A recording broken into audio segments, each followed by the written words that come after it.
telling us to enjoy it while they're young. But our days are filled with chaos and stress and cooking and endless laundry piles. Where's the time to enjoy anything? Yeah, that's what I always thought too. There's so much I have to do. When do I find time for peace and joy and happiness when I barely have time to sleep? Mama, it's time for a shift. You can be a happy mom. Yeah, it's possible. If I can, you can. Trust me. I've been a mess. I've been depressed. I've been overwhelmed. I've been to the bottom of the pits. And I've risen. I've grown. I've bloomed. And it all started when I realized I didn't have to anything. I get to. It is my privilege and my honor and my divine responsibility to be the queen of my home. It's not a burden. I'm not the janitor and the lunch lady. I'm in charge. I'm the ruler. I'm the chaos coordinator. I'm the calm in the storm. I don't have to anything. I get to. And so do you. So let's rise, mamas. Adjust your crown. Accept your responsibility. And change the effing world. It's all in the way you choose to see it. You're listening to I Get To, the podcast with Brittany Clarkson. That's me.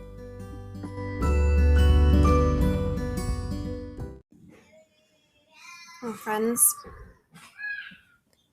today I come here to talk to you on a bit of a somber note.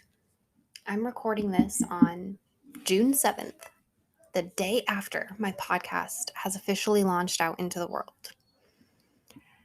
Yesterday should have been perfection. It should have been a day full of celebration and excitement. And it started that way. It really did. Until I came downstairs and found my cat laying on the bathroom floor. Now, my cat, Indy, he's been sick for a while. He's always kind of struggled with upper respiratory infections, but they've always cleared up on their own mostly. We've only ever had to put him on antibiotics a couple of times to help him get over it. Usually, he just gets better. He had an amazing immune system. But this time, he wasn't kicking it. So we took him to the vet, and they put him on antibiotics. Kind of got better, but it came back. So we took him to the vet again, put him on more antibiotics. He kind of got better, but he really wasn't getting totally better. In fact, he stopped eating on this round of antibiotics. So he started losing weight. And so we took him back. And they finally ran some blood tests. And it came back that he had Feline Viral Leukemia. I think that's how it's said. Which, once a cat's diagnosed with, they usually only get a couple years. But because he'd lost so much weight, even though we stopped giving him antibiotics and he started getting a little bit better, the sneezes went away. We had to put him on an appetite stimulant to try to get him to eat more.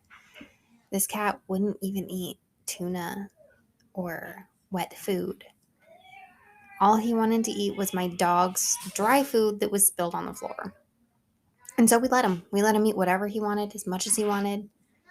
And it just wasn't enough. He had hyphema. I think that's how it is. Sounds like it should be hyphemia, but I don't remember an I being in the spelling of it. Hyphema. He had blood in his eyes. So he started getting kind of blind there towards the end,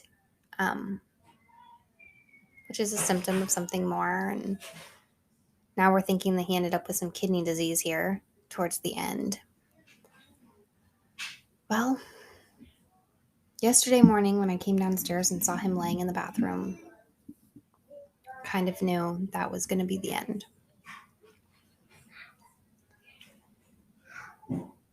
He just looked like he was giving up. So I gave him a talking to. Told him either you get better or you let go. And I'm okay with whatever you pick now. Because I don't want you to stay in my life, and I don't want to see you hurting every single day. If you're never going to get better, don't hang on. And later found out my husband had the same talk with him before my husband left for work yesterday morning, because he saw him laying there and knew, you're not getting back up, are you? And so I had a dentist appointment. Couldn't cancel that. I was sitting in the dentist chair and I felt an energy shift. Much like the energy shift that I felt watching my husband's grandpa die a few years back. It just felt like something beautiful has left this world. And I was afraid to come home after that.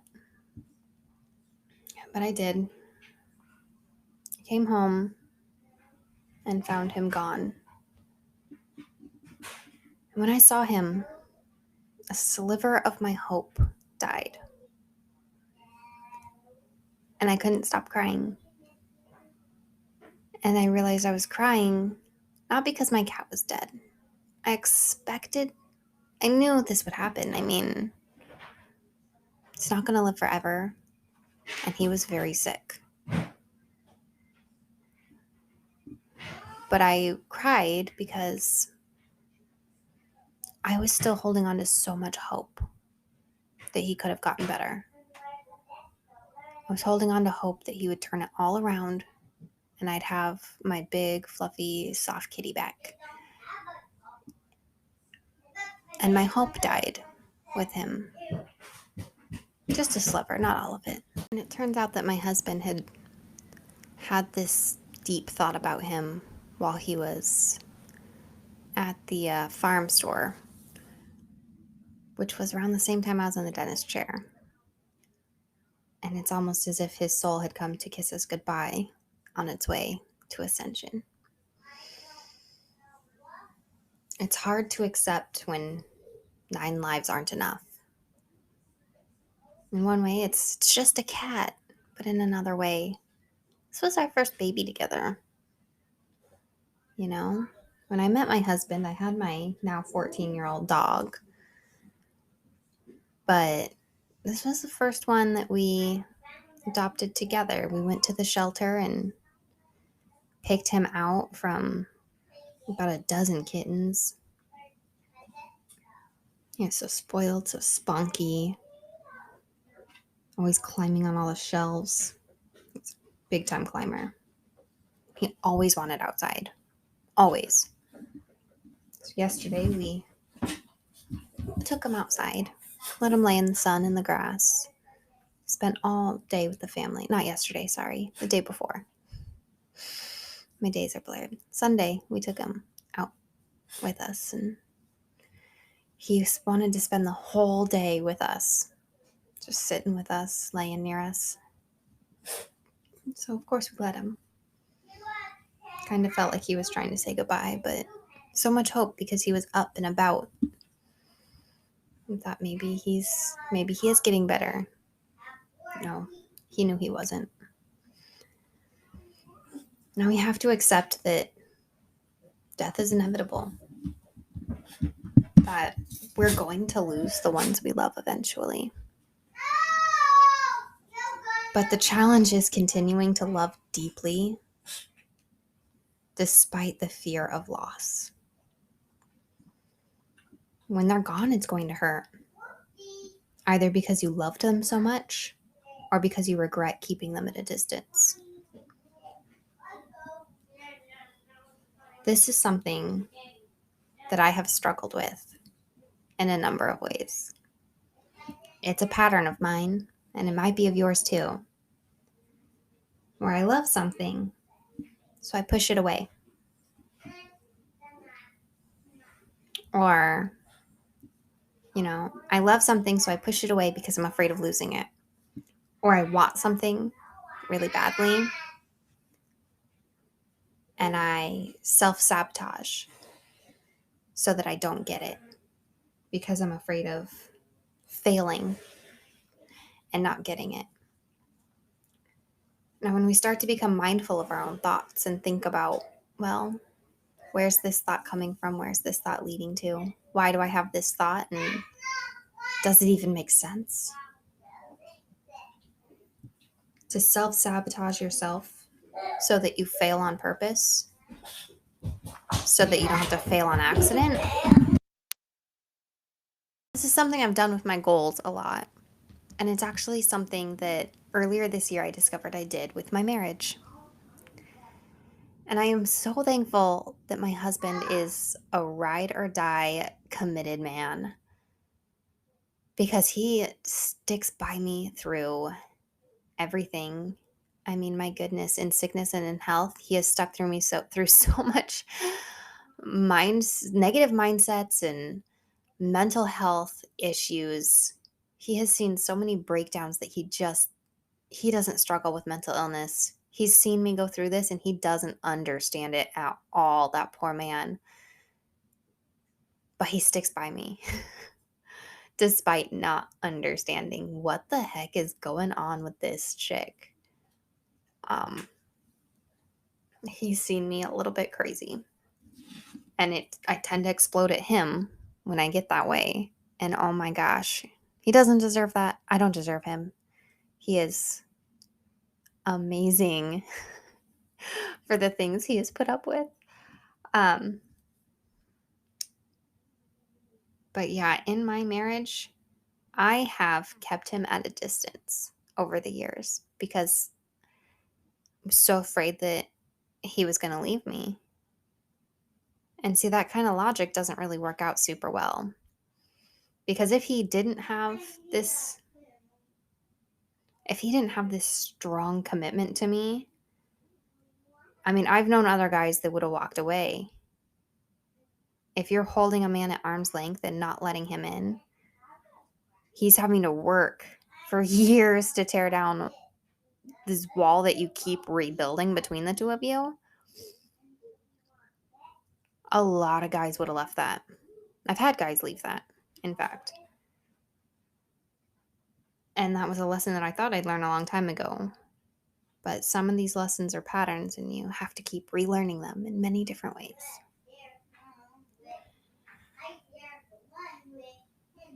But we can't keep people at a distance just because we're afraid to lose them. Because eventually, we do lose people. And are you going to mourn because you loved them so much? Or are you going to be full of regret, mourning the life you could have had you ever let them in?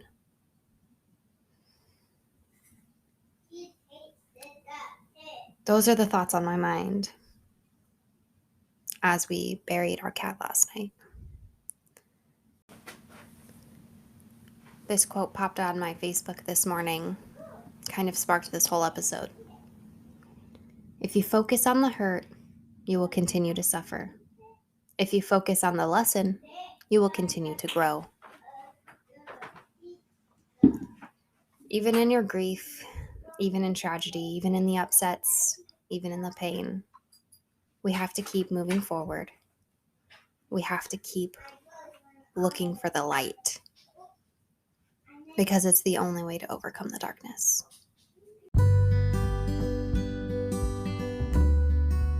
Thank you so much for listening today. If you could do me a quick little favor and rate and review this podcast, that would mean so, so much to me. And also, if you could screenshot the episode you're listening to and share it on your social media so that other mamas can find the same episodes and learn the same things you've learned, that would mean so much to me, so much to the whole world. Thank you so much for making the world a better place.